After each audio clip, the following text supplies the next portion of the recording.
Ang kwentong ito ay hango sa totoong buhay. Karanasan ito ng anak ni Eduardo na itago na lang natin sa pangalang Giboy.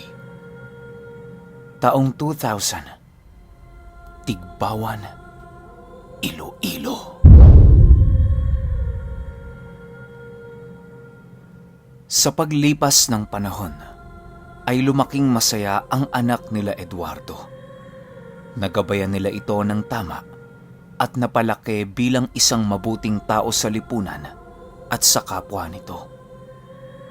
Sa pagpapalaki nila Eduardo kay Giboy, ay patuloy nilang ikinukwento ang tungkol sa ninong nitong nagngangalang Jomar. 16 na taong gulang pa lamang noon si Giboy at kasalukuyang nag-aaral ito sa sekundarya.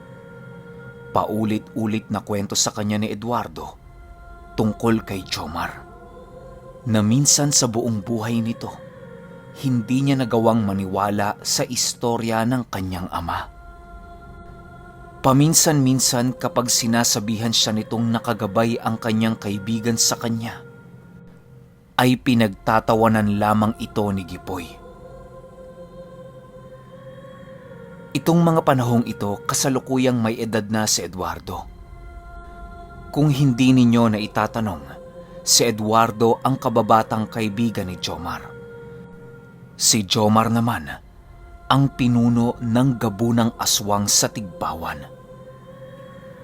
Marami ang nangyari sa paglipas ng panahon ayon kay Eduardo. Isa sa nabalitaan niyang pangyayari ay ang pagpatay ng pangkat ni Jomar sa mga rebelde 10 taon na ang nakakaraan. Ayon kay Eduardo na noong mga panahong yon ay napakainit ng rebeldeng grupo sa kanilang lugar. Kahit umaga pa lang ay nagagawa na ng mga ito ang maglakad sa bayan na tila ba wala itong kinakatakutan. Hanggang dumating ang isang araw ay nabalitaan na lamang ni Eduardo na nagkaroon ng engkwentro sa bundok na pinamumugaran ng mga rebelde. Merong isang mambubundok ang nakasakse sa pangyayari. Ayon sa nakasakse na merong pumasok sa teritoryo ng mga rebelde, kaya nagkaroon ng putukan. Ang pumasok sa kanilang pugad ay hindi mga militar, bagkus ay mga sibilyan. Mga sibilyang kayang maging taong aso sa lalim ng gabi. Kahit ilang bala ang pakawalan ng mga rebelde, ay hindi nila magawang tamaan ang kahit isa lamang sa mga ito. Nalaman ng saksi na pangkat yun ni Jomar, gawa ng narinig niyang tinawag si Jomar ng isa sa kanyang mga kasama sa kanyang pangalan. Dahil sa mga pangyayaring yon, ay labis ang pasasalamat ni Eduardo sa kadahilanang kahit papaano'y ligtas ang kanyang kaibigan. Sa pagtanda ni Giboy ay bumibisita pa rin si Jomar nang hindi niya nalalaman. Isang araw habang papauwi si Giboy galing eskwela, ay merong tumambang sa kanyang grupo ng mga mag-aaral sa kaparehas niyang paaralan. Alam ni Giboy na mga siga ang mga yon dahil sa palagi itong inirereklamo ng kanyang mga kaeskwela dahil sa mahilig itong manakit ng kaparehas nilang batang nag-aaral. "Giboy, ba't ang suplado mo? Kanina tinatawag ka namin pero hindi mo kami pinapansin." Wika ng isa sa mga ito. Si Giboy naman noong mga oras na yon ay nananatiling kalmado at hindi pinapansin ang mga ito. Paglapit ng mga estudyante sa kanyang kinaroroonan, ay agad siya nitong hinawakan sa leeg at ibinalibag. Pagbagsak ni Giboy sa lupa ay maluha-luha ito dahil sa takot. Nang papalapit ulit itong mga bata, ay bigla itong natigilan nang biglang merong napadaang isang matanda sa kanilang kinaroroonan. "Ano bang ginagawa nyo? Nag-iisa lang to pinagtutulungan nyo. Umalis na kayo." wika ng matanda. Paglapit nito kay Gipoy ay biglang napaatras ang binatilyo nang maamoy nito ang napakasangsang na anghit ng matanda. Di rin naman masyadong nagpahalata si Gipoy sa kadahilanang nagmamagandang loob lamang ito. Nang tuluyan na siyang nakatayo sa kanyang pagkakabagsak, ay agad naman itong nagpasalamat sa matanda. Mag-aral ka ng maigi, Gipoy. Huwag mong tularan ang mga batang yon. Dagdag pa ng matanda. Habang naglalakad si Gipoy ay bigla siyang napatigil nang marinig nito ang kanyang pangalan. Pagtingin ni Gipoy sa kinaroroonan ng matanda, ay bigla siyang nagulat nang hindi na niya ito nasilayan. Dahil sa nakaramdam si Gipoy ng takot sa matandang yun, ay agad naman siyang napatakbo pabalik ng kanilang tahanan. Sumapit ang umaga at balik eskwela na naman itong si Gipoy. Pilit niyang kinakalimutan ang mga pangyayaring kanyang nasangkutan upang kahit papaano'y maituon niya ang kanyang atensyon sa kanyang pag-aaral. Nais kasi ni Gipoy na maipagmalaki siya ng kanyang ama sa pagsapit ng pagtatapos ng kanilang pag-aaral. Habang siya ay naglalakad patungo sa kanilang paaralan, ay bigla niyang nasipat ang matandang tumulong sa kanya na nakatingin sa kanya habang nakangiti.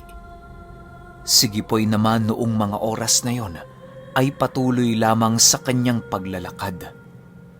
Pagdating niya sa kanilang paaralan, ay labis ang pagtataka ni Gipoy nang mapansin niyang ilag sa kanya ang mga sigang nanakit sa kanya. Di naman niya ito pinansin sa kadahilanang ayaw niyang masangkot sa kahit anumang gulo sa kanilang paaralan. Lumipas ang buwan at naging matiwasay naman ang pag-aaral ni Gipoy. Sa pagtatapos ng kanilang pag-aaral, nakuha ni Gipoy ang unang pwesto sa kanilang hanay. Naging masaya kahit papaano itong si Gipoy at maging ang mga magulang nito. Habang wala pa ang klase ay panay ang laro ni Gipoy sa kanilang barangay. Di naman siya pinagbabawalan ng kanyang mga magulang, gawa ng nais din ng mga ito na malasap ni Gipoy ang saya ng pagiging bata. Gipoy, huwag ka nang masyadong magpaabot ng gabi dyan sa labas, ha? Mahirap na. Marami ngayong naglipa ng masasama ang loob. Paalala ng ama ni Gipoy nang makita nitong aalis na naman ng hapon ang kanilang anak. Tumangulang naman noon si Gipoy upang ipakita ang pagsang-ayon nito. Paglabas ni Gipoy ng kanilang tahanan ay bumungad sa kanya ang matandang palagi niyang nasisilayan noong siya ay nag-aaral pa. Nang magkatinginan sila nito, ay dali-dali naman siyang bumalik sa kanilang tahanan upang ipagsabi sa kanyang ama ang kanilang panauhin. Nang magkita ang ama ni Gipoy at ang matandang yon, ay biglang nagwika ang ama niya ng, Jomar! Ikaw ba yan? Tanong ni Eduardo. Buti naman, Eduardo, at nakilala mo pa ako. Kumusta kayo? Ikaw, Gipoy, kumusta ka? Siya nga pala, Eduardo. Naparito ko upang balaan kayong mag-ingat sa mga susunod na araw. Ang linggong papasapit ay ang kainan ng mga kauri kong gabunan. Iwasan niyong magsilabas sa inyong mga bahay upang hindi kayo madamay sa kanilang gagawin. Huwag kang mag-alala. Sasabihan ko ang lahat ng nasa ilalim ng aking pamumuno na iwasan ang bahay na ito. Sagot naman ni Jomar. Matapos nitong makapag-usap ay siya namang paglitawan ng mga kasama nito sa palayan. Dahil sa mga nakita ni Gipoy, ay ninais niyang pumasok na muna sa loob ng kanilang bahay. Habang nag-uusap sila Eduardo at Jomar, ay panay ang pagrinig dito ni Gipoy. Eduardo, pakabantayan mong maigi ang si Gipoy kapag merong pasok sa kanilang paaralan.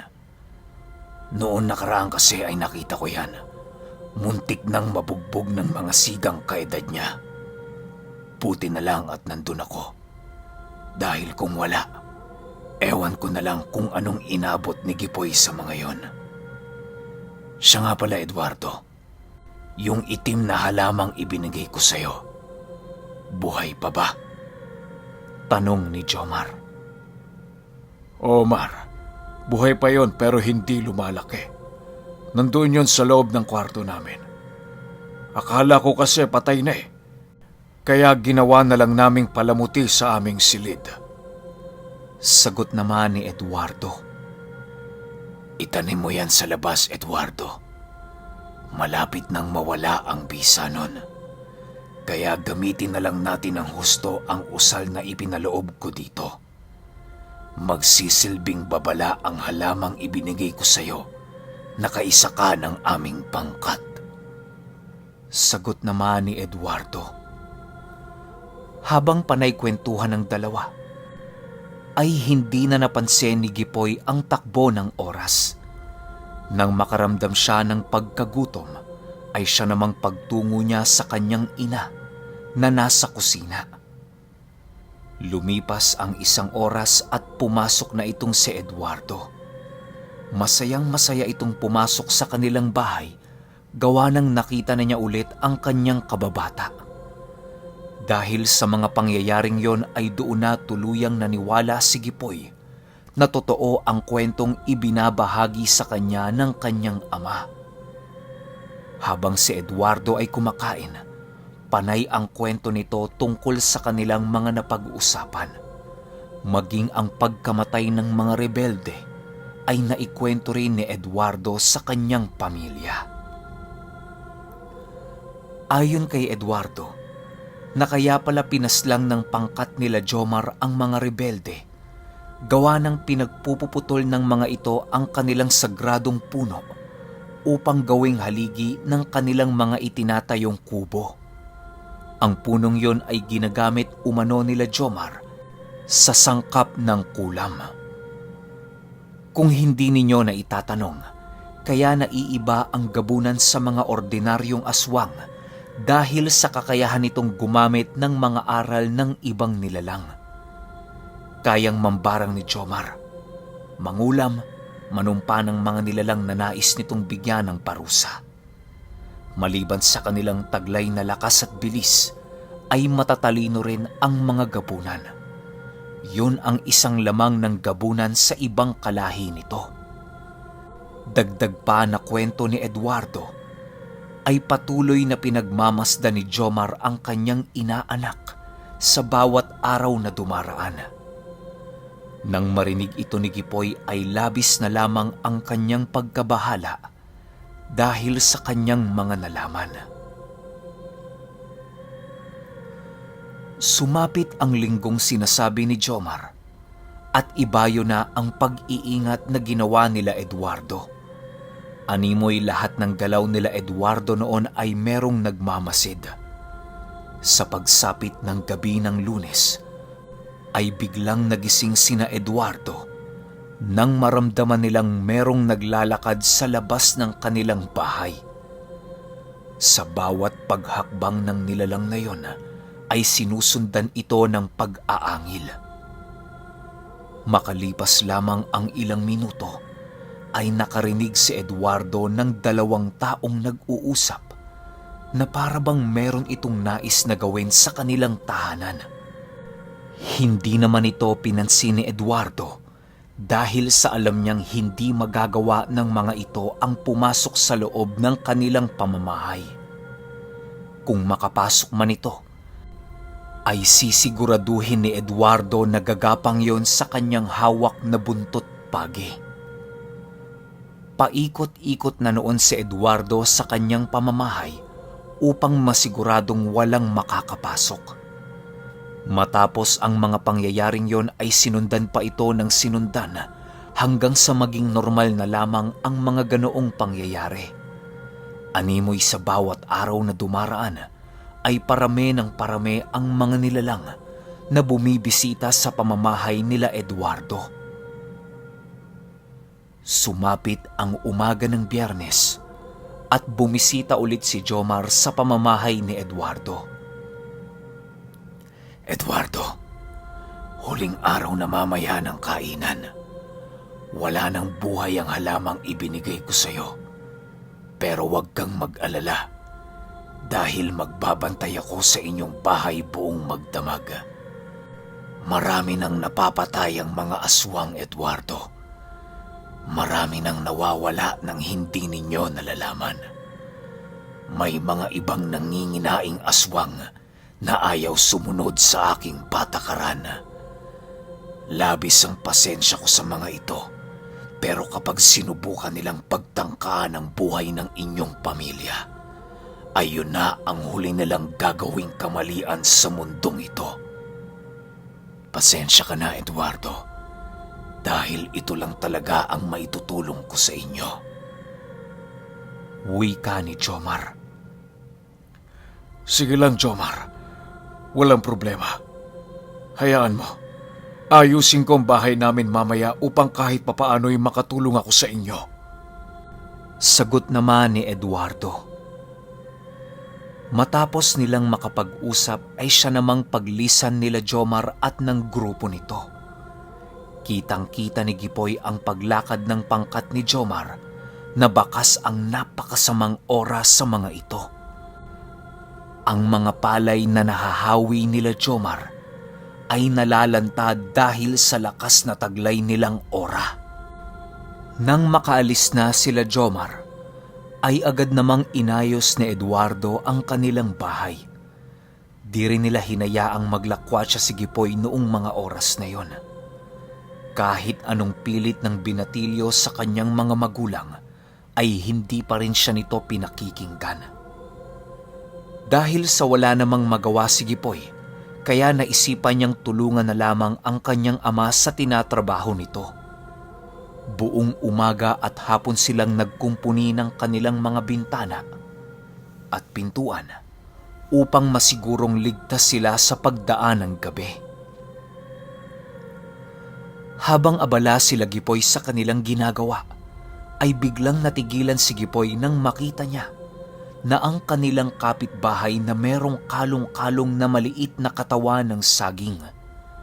Agad naman niya itong itinuro sa kanyang ama na siyang labis na ikinagulat ni Eduardo. Dahil sa kanyang mga nakita, ay doon niya lubos na unawaan ang nais ihatid na mensahe ng kanyang kaibigan.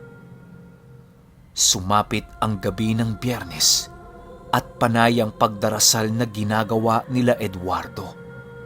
Wala din silang balak matulog noong mga oras na yon upang mabantayan ng maigi ang bawat isa sa kanila. Hawak-hawak na dinoon ni Eduardo ang napakatalim niyang bolo upang maghanda sa mga pangyayaring hindi inaasahan. Pagsapit ng 9:00 ay biglang nakaramdam si Eduardo ng isang nilalang na lumapag sa kanilang bubungan. Sa bawat paglakad nito sa bubong ng kanilang bahay ay rinig na rinig ito ni Eduardo. Ilang minuto pa ang lumipas ay biglang nagsiungawan ang mga asong naroroon. Alam ni Eduardo na yun na ang hudyat na paparating na, ang mga aswang na gumagala sa kanilang lugar. Kasabay ng pagdinig ni Eduardo ng mga pakpak na nagkukumpasan sa itaas ng kanilang bubong ay ang pag-uungol ng mga aso. Hindi ordinaryong pag-ungol ang narinig noon nila Eduardo dahil tripleng beses na mas malakas ang alulong na yon kesa sa mga ordinaryong aso. Alam ni Eduardo ang pangkat na ni Jomar ang kanyang narinig. Sa paglipas ng oras ay marami nang naririnig sila Eduardo sa labas ng kanilang tahanan. Merong mga sumisigaw na babae at mga umiiyak. May mga naririnig din siyang parang naputol ang puwak at mga nagsisiiyakan dahil sa sakit nitong naramdaman. Dala ng kuryosidad nila Eduardo, ay pinili nitong sumilip sa maliit na siwang ng kanilang bahay. Pagtingin ni Eduardo sa labas, ay laking gulat na lamang niya nang makita niyang nakatayo si Jomar sa harapan ng 3 nakaluhod na nilalang. Nakikipag-usap ito gamit-gamit ang kanilang dialekto na hindi lubusang maintindihan ni Eduardo. Ayon kay Eduardo, na ang mga nilalang na nakaluhod sa harap ni Jomar ay ibang-iba sa normal na tao. Litaw na litaw ang matingkad nitong maitim na balat na para bang binuhusan nito ng langis. Amoy na amoy din nila Eduardo ang baho ng mga ito kahit medyo may kalayuan sila sa mga yon. Matapos makapagsalita ni Jomar, ay biglang bumungkal ang mga ito sa lupa at kasabay nito ang pagkuha nila ng mga uod na siyang inilagay nila sa kanilang mga bibig.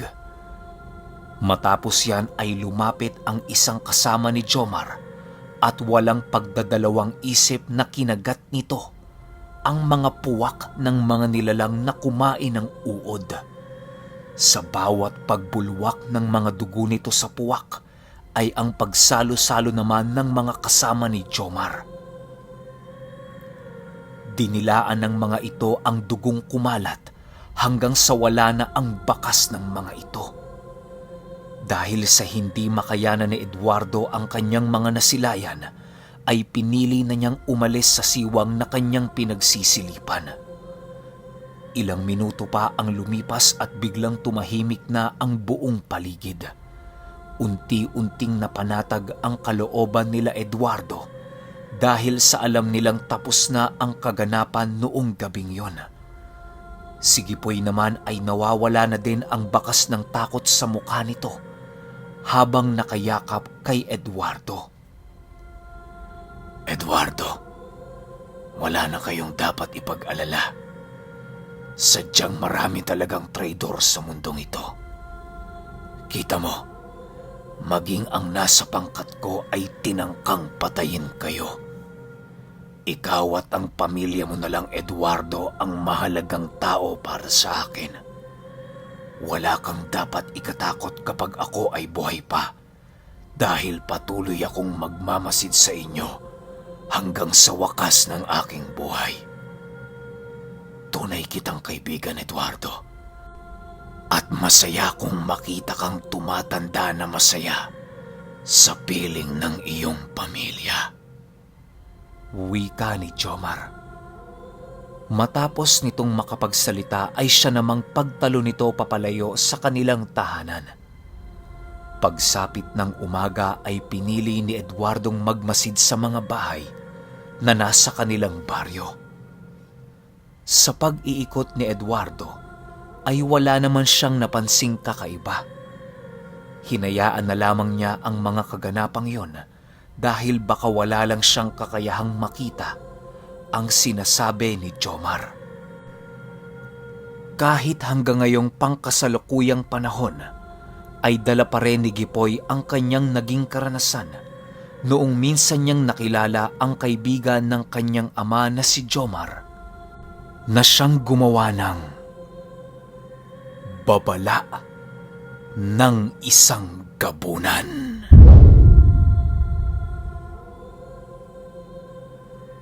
Okay, alam nyo ba na mayroong part 1 tong kwento na to? Yung gabunan kontra gabunan. Gagawa ako ng playlist para hindi na rin kayo maghanap. Ang masasabi ko sa kwento na to napakaganda. Makikita nyo yung pagmamahal ng kaibigan na totoo, yung totoong kaibigan. Kasi sa panahon ngayon, marami ng plastic Mahirap nang makakita ng ganito, yung pulido tsaka mahal ka talaga bilang ikaw. Yung walang hinihinging kapalit. Ang gusto lang palagi kang mapabuti sa lahat ng oras. Sana all, no? May ganon. Tapos gabunan pa. Ay, naku, sarap magkaroon ng ganong kaibigan. Pero kayo, kung may opinion kayo sa kwentong ito, i-comment nyo lang sa baba. Yun lang, hanggang sa susunod na kwento. Salamat.